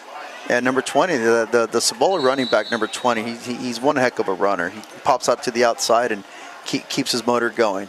Yeah, he's going to get his yards. He is not necessarily, hurt Brawley yet, but Brawley's out there now and again with pretty much the front line defense, I would say. A lot of the starters are still out there. So some of the sideline over here still has clean-looking jerseys, and definitely like to see if we could get some of these other young men over there, get some playing time, get some experience, just before our league season kicks off. Okay, Michael, the two freshman linebackers, Matthew Moreno and Matthew Gutierrez, are both in there, and that's Moreno coming over to help make the tackle after Camilo makes the first hit. Daniel Jr. Makes the first hit. So, okay. So, again, you have been around this a long time. You played Pop Warner. You like it better, I take it. Yeah, I like American Youth Football, Tom. Nothing to knock about Pop Warner. It's a great organization. It's the oldest youth football organization in the country and worldwide, but AYF has more members now. So there was something new coming on board that was better, and that's where AYF is at now. Okay, Platt in on the tackle. Also down the bottom down there was number 24 for the Brawley High Wildcats. That's good old Gilbert. And so, again, 20, as I told you, just my observation, Ryan, is when he runs between the tackles, so-so. When he can bounce it outside, he becomes, he's got that little burst of speed that makes him tough. He does, and if he's running over to our defensive right side where Mr. Platt, number 17, is sitting at, he holds that edge pretty well, Tom. So he keeps that outside shoulder nice and open, and just like we see right here, quarterback had to go around him. Good open field tackle right here for Brawley. Yep. That's a Camilo tackle right there. And that's Chris, who is just a sophomore. And again, played varsity and started out there this past spring as a true freshman. So he went straight from your organization to the varsity. Yes, sir. You got to feel good about that. I feel really good about that. And your coaches, I give props out to everybody involved in this program because it's apparently getting kids ready. Now, the rest of the valley is divided how in terms of American youth football? So our conference, Tom, it's called the Desert Valley Youth Football Conference. It consists of two associations out of the Coachella Valley, which is the Coachella Valley Little Arabs and the Desert Monarchs, who are based out of the Palm Desert, Palm Springs area, whose home school will be Xavier Prep. Then in the Imperial Valley, you have obviously the Brawley Wildcats, the El Centro Trojans, and Hopeville Vikings, and then the new association's called 760 Elite, which is based out of Imperial, and they have players from south of Keystone Road. So they're able to get a good group of kids out of El Centro, Heber, Sealy, Imperial, and Hopeville. So there's no territories. There's no borders. No, sir. There's no borders. Okay. All right. That's a good way to put it. Okay. But did Brawley have players from Calapat or anything? We do have some kids from Calapat. I've got a young man on my 12 and under team who's from Calapat. I wish we had more. We actually offered a scholarship program for the young men out of Calapat, and we had some of them take advantage of it, and hopefully next year we can build on it. Okay. Oh, you're going to throw it down there again. Oh, and this time sitting back there waiting for it was Aiden Torres, and he actually might have proven to coach why he's on defense and not offense, because he misjudged that ball kind of terribly. But you were looking at it like me, right? Like, no, if you're going to go, first of all, his job's to knock it down. Yep. Not to gauge it, just get to it and knock it down. But he looked like, I can pick this one off, and then the answer was, well, no, you can't. Okay, so we'll move on from there. And the percentage of kids, we're going to have a timeout, Cibola. Well, we'll keep it here for a minute. The percentage of young men who go through your program and then go on and play for Brawley, I mean, pretty much. I've told the athletic director, Billy Brewer, that 100% of my kids that play for Brawley Youth Football will be at Brawley Union the next year. Okay. And I mean, that's pretty much what kids, so they realize they're getting ready for this. Yes, sir. Okay, besides yourself, who coaches, you have the 12-year-olds. Is there an older team, I take it? So we have three, Brawley Youth Football is fielding 3 flag divisions this year. Flag Blue is headed up by Tyler Beal, who's a former Imperial Tiger. I was going to say, that's an Imperial name. Yep, he came to the promised land, came to Brawley. And our flag gold team is headed up by Ryan Aron, and our flag white team is headed up by Aaron Munoz. Our 9 and under head coach is Robert Marquez. Our 10 and under head coach is Paul Herrera. 11 and under is being coached by Joey Paseno. Our 12 and under coach is myself, along with Mario Ojeda. And our 13 and under coaches are Frankie Mejia and Anthony Cibola. Okay, another kind of pooch kick, and I don't know what kind of blocked out of bounds, so I'm not quite sure what they're netting out of that, other than, they've had trouble getting the ball snapping it back. I don't know if that's running and hiding is a solution, but, I mean, really, call me silly.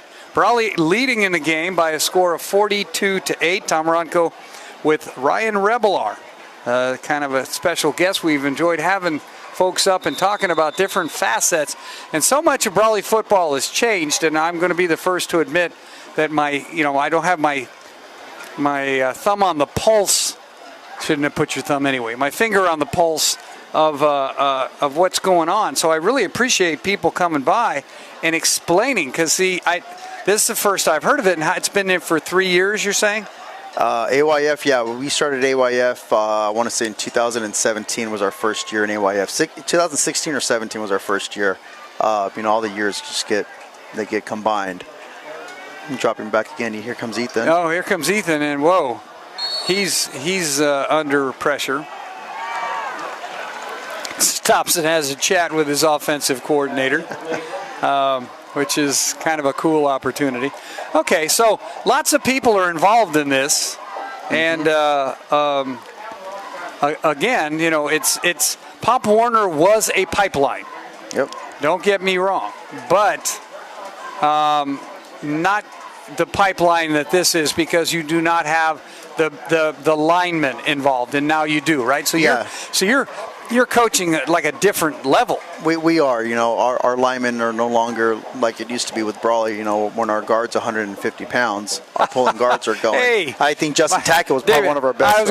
Our best offensive guards was Justin Tackett. Gosh. I was going to say, my son and Tackett, between the two of them, they didn't make 200 pounds. David was wearing number 7. He was one heck of an offensive lineman and defensive end. Him and Adrian Jimenez. Yes. Oh, a long throw. Oh, a touchdown. Holy Toledo. Is that Camilo? That's Camilo. So that's a 36-yard touchdown pass. And that was a heck of a catch, because he had to fight off the defender. Yep. Who probably should have been flagged, because he was not. You don't have to look back for the ball, I take it. And a heck of a throw, too. Yeah. Yes. Yeah. Yeah, to put it there. Okay. And you guys, I got to ask this question, I guess, because Ethan is a product of your thing, correct? Yes, sir. Of your program. And here's Hotto. Hotto's back at it. So with 4:24 to go in the third quarter, Brawley with another touchdown pass, this one to number 6 of 39 yards, 38 yards. What was that? Hold on. I think it was a 36. There we go. 36 yards. And Haro with the kick. And makes it 49-8. And I'll go back to earlier in the game, Ryan. I alluded to the fact I love the band, but I don't love them at times. I alluded to the fact that when Brawley drew Cibola offside, you practice that count. Mm-hmm. Because it takes discipline on the offensive side. I remember David saying you're tired, you're used to going on hut, and now you're going on hut, and you got to learn not to move at hut. Yep. And it's not an easy thing. So we practice that so teams know, hey, they're going to vary the cadence. Now we just did a fake extra point so teams know, hey, you can't just rush everybody. You better respect it. And, and that's going to be a flag. That's a silly flag. Brawley's got this game under control. Yeah, it looks like to me he stumbled. He lost his footing. But he did lead, and I think what happened was he just kind of flopped on the guy and led with the helmet. This could be it's a helmet thing. Yeah, okay. Had he not hit him with his helmet first and got his arms out there, and I think coach is saying to him, hey, guy, we're not trying to hurt anybody. And, he stumbled. I think if we look at this in retrospect, which we can tomorrow, of course, on YouTube, right? Right, yep. There, producer. My producer is telling me, yo, Ronco.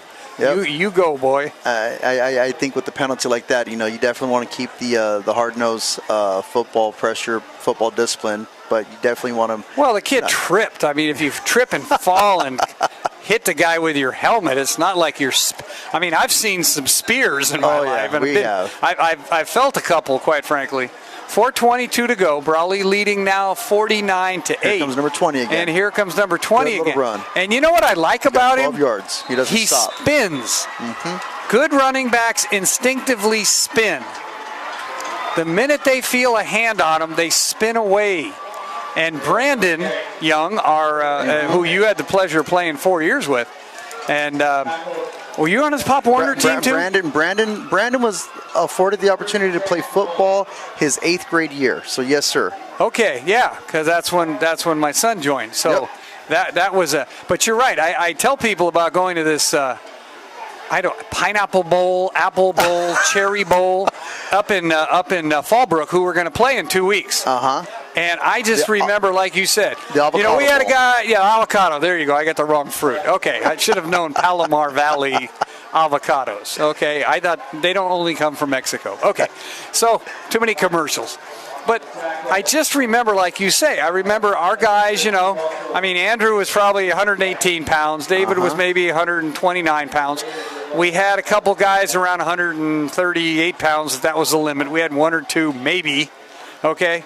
And it was like, they kept moving the thing. Well, when Fallbrook, there it is. Yeah, I see the picture of you guys there. When Fallbrook came, they just set the dang thing at like 39, and it never moved. Yep. Oh, wow. Here comes the jailbreak, and he's able to get the ball out. And I'll tell you what, that 9 is a tough guy to bring down. Yeah, he is. He's a good athlete. It must be that arm sleeve he has, keeping him warm, keeping that elbow nice and warm. I think he saw Jameson Winston with one, or Patrick Mahomes with one. We're going to step back, run a commercial, and we'll be right back. Tom Ronco, Ryan Revelar. Score is 49-8. And again, we'll be back after we pay a little bit of the bills with this.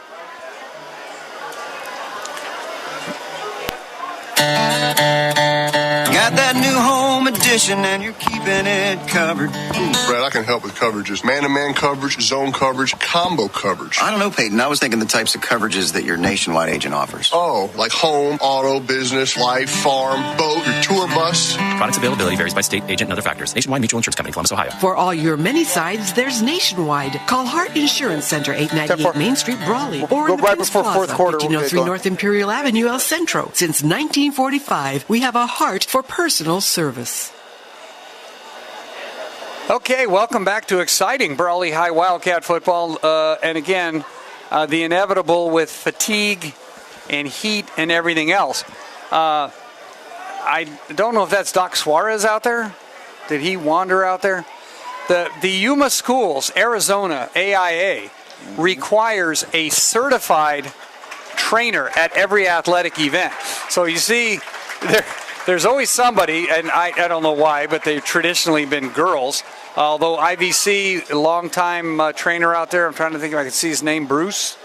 He was from Arizona and took the job at IVC. And they require that.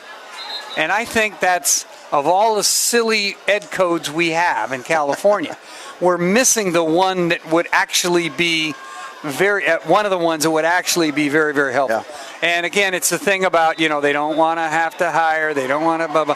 But they end up usually being like health teachers or something else. Yeah. But Arizona's much less structured than California. So they just kind of say, okay, we need that, and then we'll make it work, right? We don't do that. We go, we can legislate that. And here we go with number 8, who was the Wildcat quarterback.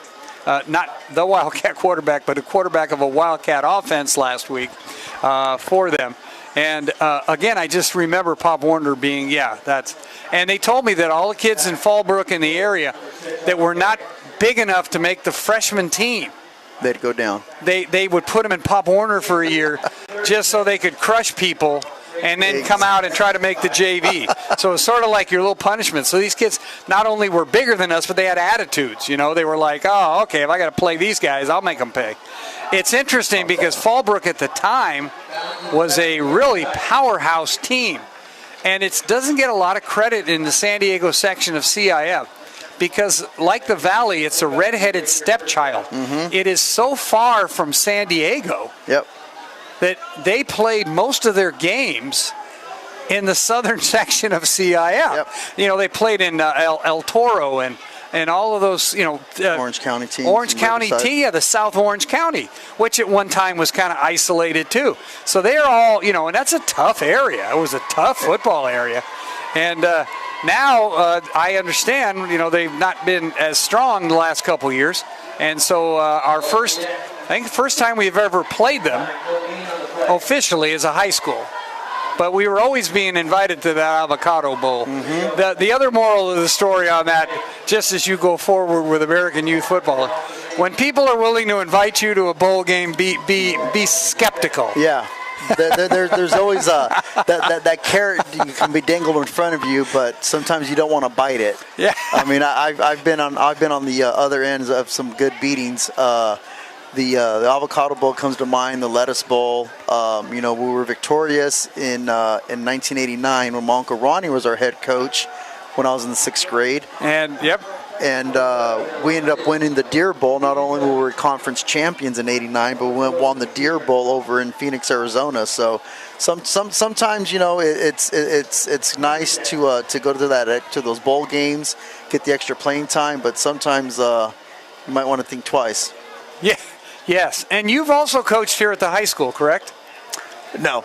I have not been on the high school. When you go to the Rubio family get-together, quinceañera, wedding, whatever, just menudo cook-off on a Sunday, NFL Sunday, you are the lone guy, right? I'm the lone guy. We've got a good close relationship with the Brawley Union High School football staff, John Self.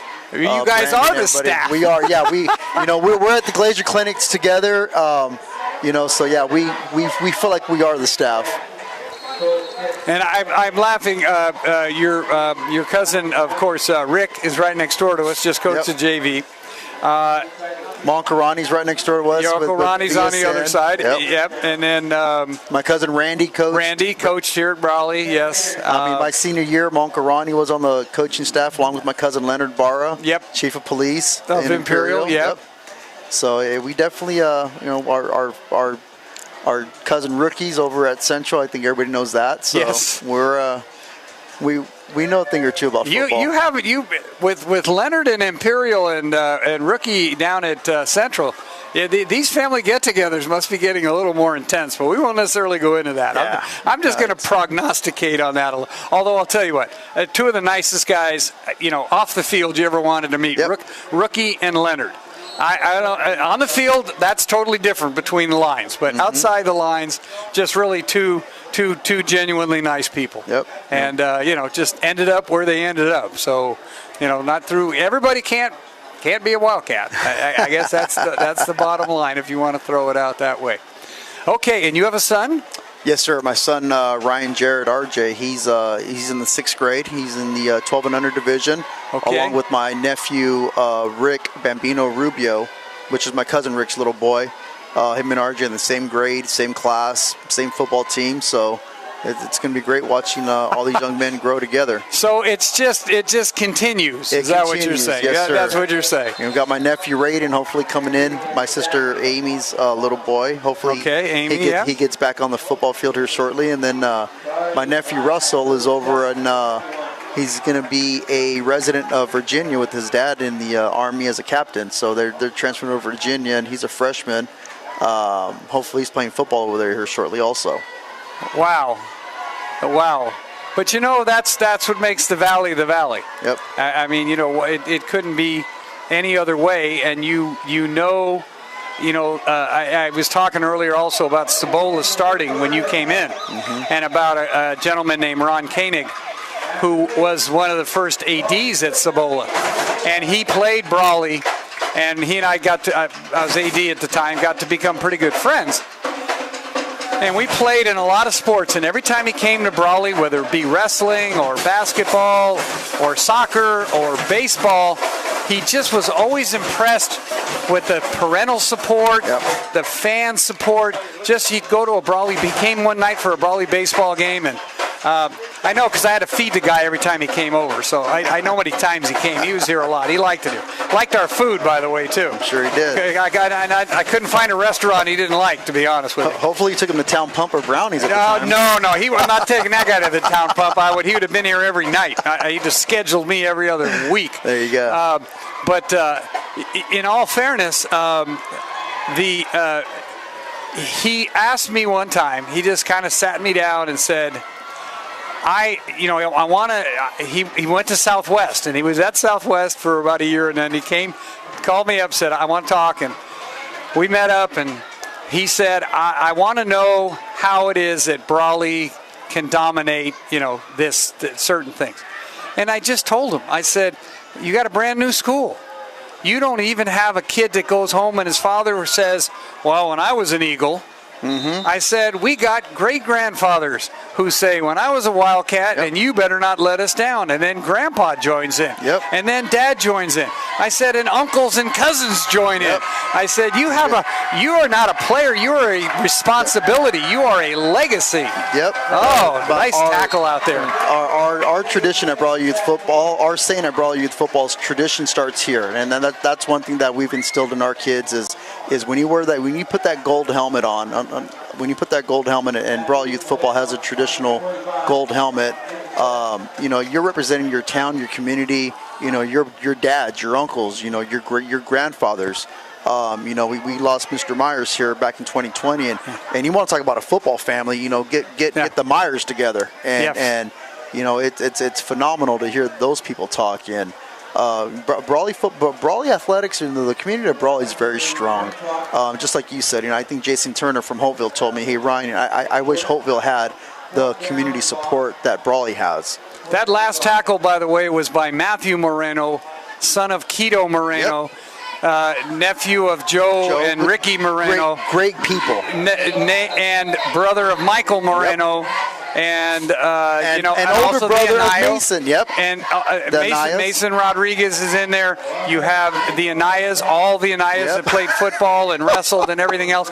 And I mean, it really is. These kids do not have a chance in a very positive way. Because there's always somebody that's going to say, we never lost to them. And then the gauntlet is thrown. It's just kind of the way it is. The gauntlet is thrown. So speaking of the Morenos, you brought up, Joe and Quito and Steven's out there. Steven's probably one of the best golfers, in the Imperial Valley, even though I think his handicap's still at a 13. But my nephew, yes. Yes, that's exactly. Yeah. So and he's probably listening. He was texting me last time, hey, I lost the auto. I want to hear about Matthew. So he's tuning into the webcast. Hopefully, we're giving everybody a shout out. And as I said, that's the deal. It's everywhere. You don't escape it. You wear it, you live it, you earn it, and you own it.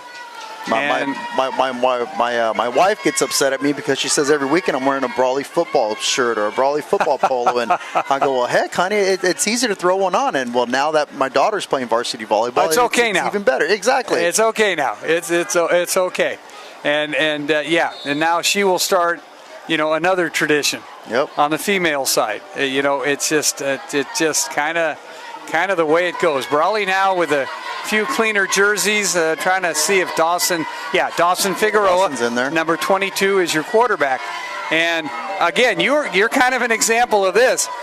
Any other year without Ethan, if Ethan didn't get recruited as a freshman, Dawson may well have been the starting quarterback. It's a lot of it is fate and luck. In your case, you could throw the football, but they weren't really looking for somebody to throw. Exactly. You grew up thinking, if I can throw, I'll be quarterback. And that was one of the things I think coming in my freshman year, and I thought I wanted a quarterback. I did it for a couple games, and then after that, I was like, man, you know what?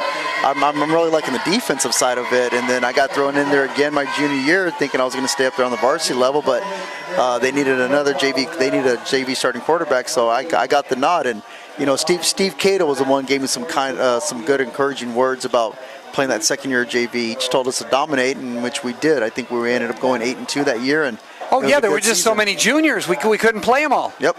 And it was great. And again, a lot of people don't remember that your freshman year, the quarterback was Marcus Tapia, who was given an ultimatum by Coach Grant, the base basketball coach. He said, if you want to be my point guard, you stop playing football. And it worked out for Marcus because he went to college, played at the Coast Guard Academy. Okay, so it worked out. It was a good decision, but you might have been a different football team your senior year because Marcus could throw, and Tommy Gillespie took off for Oklahoma, and you never know. So you just show up and like you say, you play where they tell you, and you do the best you can. Exactly. That's why I tell my youth football kids, be an athlete. There's only one quarterback out on the field. You want to be a lineman. There's 5 of you guys out there. So learn every position. I think my son has played every position on that football field, and he's settling into enjoying being a tight end and a defensive end, outside linebacker. So we're letting him go with it. Yeah. Well, again, there's only one ball. So there's 21 guys running around without the ball. So there's plenty of other opportunities, as you would say. 7 minutes to go. Brawley with this one in hand, 49-8. I'll tell you what I haven't been doing, but I've been enjoying my conversations with Ryan here and catching up on Brawley football and where we're going. Oh, that's who's number 3. Noah Gonzalez gets a pitch, but unfortunately there was no blocking there for him coming across as the wing back. So, and there's 3 football games tomorrow night, so there's not a lot in a way to talk about, but here's what we got. Okay, Valley Center, and no surprise, is ahead of Imperial in my mind anyway. 20-7 seems, Central and Vista are tied at 28 at Vista. Calexico is beating Yuma, no surprise there. 14-6. Hauteville is killing Maranatha Christian, 42-10. That's a final. And Vincent Memorial is beating Castle Park by a score of 33-0. Remember, tomorrow Kofa is at Southwest. 10 o'clock game, isn't it? No, it's a 6:45. It's going to be a night game. Oh yeah. No. I thought there was going to be a high school program playing at 10 o'clock in the morning for some reason. No. And I know we've got a shortage on referees because our conference is hosting 2 locations tomorrow. One being in Brawley, the other one being in Hauteville, and John Siemens. Still John and Gene Martin are looking for more referees. So anybody out there listening, Pure Valley Referee Association is always looking for some of those high school kids coming out of high school. They're not going out and doing anything, and they want to stick around, make a couple bucks on a Friday, Thursday night, or a Saturday morning. More than a couple of bucks. I will tell you right now, it pays pretty dang well for a part-time job. If you're in school especially, you can't find too many things where you can spend 3 or 4 or 5 hours a week and make the money you're going to make refereeing football. Plus be in the middle of a game that you love. That's a win-win to me. I still referee volleyball. I like the sport. I love refereeing it, and every chance I get, I do.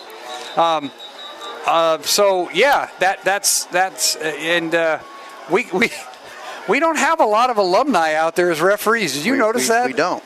There really is not. My cousin Rick, he referees every once in a while. My uncle Ronnie was refereeing. My cousins Ross and Roman Rubio, they're the up and coming referees here in the Imperial Valley, and Gene Martin and Benny Carter, they've been out here for a while, and heck, I even saw Will Torres referee here not too long ago. I want to say that was before the VSN days. But he was one of the few we had for our longest time. And we have a little running back now. Nice. I don't know who stayed in there. I want to get the number of the guy on the bottom. It's kind of hard to see. Number 18? No, number 3. I think that was Noah again. Noah does a great job of just kind of staying in there. You know what I mean? He gets kind of run over. He got really run over and kind of last game at Indio, but he just kind of will not give an inch, and that's what you want. He just sees the guy coming and gets right in front of him and says, okay, here we go, part of football. Matthew Moreno was in there also, number 25. That's and again, Matthew going to grow a little bit. He kind of built more like Keto at the moment than Michael. Michael was a more of a big, broad shoulder He was a bruiser. I don't want to say the Anaya side because they were linemen, but I'll sneak that in there as best I can. I think Matthew coming in his freshman year is about 190 pounds and really? solid muscle. Yeah, great sized kid. Both. Oh no, he's been since a little guy, and he comes with the right attitude for football. Yep, without a doubt. I don't know if I want to be his teacher necessarily. I think you'll probably see him on the wrestling mat also. Oh yeah. Oh no. That's hey, that's part of it. You talk about DNA. Yep. That is part of that. 2:55 to go, and Brawley's defense still being able to do things, and it's Mr. Platt.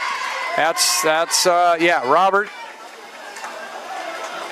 And another great football family right there. Oh yeah, we talked about him a couple, and I just mentioned again earlier before you joined me that I saw him today, and he just has Jay's grin. He does. You know what I'm saying? Yeah. It's just an infectious look. Very good friend of my uncle's. Yes, sir. Yes, it just and Jay was a student of mine, and I have him in class, and you want to, as a teacher, you want to knuckle his head, but he smiles at you, and you can't be mad. He just one of those guys. And number 21 looked like he was trapped, and now nobody can bring him down till somebody and that was Noah. Okay, yep, there he goes. Yeah, he'll find the ball. He'll make a good open field tackle. He reminds me a lot like a Mike Muhammad. He wasn't the big, heaviest hitter, but he definitely played very smart football and is there to make the open field tackle. Yep. So it looks again like the night's going to play out. We'll see what happens with Central and Vista again, 28-28. So Central with a rough preseason, so let's not judge too much by that. Imperial again, Valley Center with a solid football team, and again, not knowing exactly what happens, we'll catch up on all that. 1:21 to go, and again. Running the football is Yuma. They got their quarterback in there, but he's not. He's staying out of harm's way, and they really don't have a backup. I'll tell you that from watching them last week. They do not have a backup. So let's keep that straight. Not much else for them to do. Last minute of the game, we will run this one out. Brawley will go to 2-2. And again, the two losses, we are hoping they become good losses in the CIF playoffs brackets. Modern Day does not look like it's going to lose very many games and was going to keep a very high ranking, which will help us. Mm-hmm. Valley Center is beating Imperial. They will even their record at 2-2. They are a Division II school, so that helps us. Yep. It's all now about not the days of who finishes first, second, and third going to the playoffs are gone. Yeah. So now it's all about power rankings and who beats who and the record of your opponent. Yep. And it's become a complicated business. And so every game's important. Every win's important. How your team you beat does, how the team that beat you does is all important. Without a doubt. Okay, Ryan, thank you very much for stopping by. Our guest tonight has been Ryan Revelar. And again, thank you for your work on behalf of the youth of Brawley. Thank you for all the work you do with the American the youth football program, which we've always had, but is now at a new level. Yes, sir. And hopefully a level that's going to, as you say, take the whole production to a higher level. Tom, thanks a lot for having me. I really appreciate it. Thank you for everything you've done, for our football and for our community. And we hope to see any of our people here tomorrow beginning at 9 a.m. at Warren Field. Okay, there you go. Come on out and see what American youth football is all about. Ryan Revelar, thank you. Okay, that'll be it from Warren Field and Brawley, where the final score is the Wildcats 49 and the Cibola Raiders 8. And we will be back here next Friday night. And does that sound good? As long as nature's air conditioning kicks in. Taking on the Gila Ridge Hawks. Again, we know very little about them, but we will know more for you in the pregame show. My thanks to the Desert Review and our crew of Lloyd and Betty Miller for getting this thing out there, getting it on to YouTube, doing all the stuff that they do. And till next Friday night, let's take one more look at our sponsors. It is being brought to you by Doc Barnitsky and Vision Care Center, One World Beef Packers, Desert RV, A&R Construction Company, The Man Company on Main Street, Fry Chapel and Mortuary, Brandt Beef, Ojeda Industries, Hart Insurance Centers, Johnny's Burritos in El Centro, Brawley, of course, and Imperial, Brownies in the Town Pump, Smith Kendall Insurance and Real Estate, Clayton Drain Tile Maintenance, Carter Taylor and Lidco, the Dom Team for Real Estate, OK Rubber Tire, Clicka Parker Insurance, Jordan Central Implements in Brawley, El Centro, and Indio. Okay, until next week, it's Tom Ronco. Once again, the final score, Brawley 49, the Cibola Raiders 8. Until we join you for Gila Ridge, good night.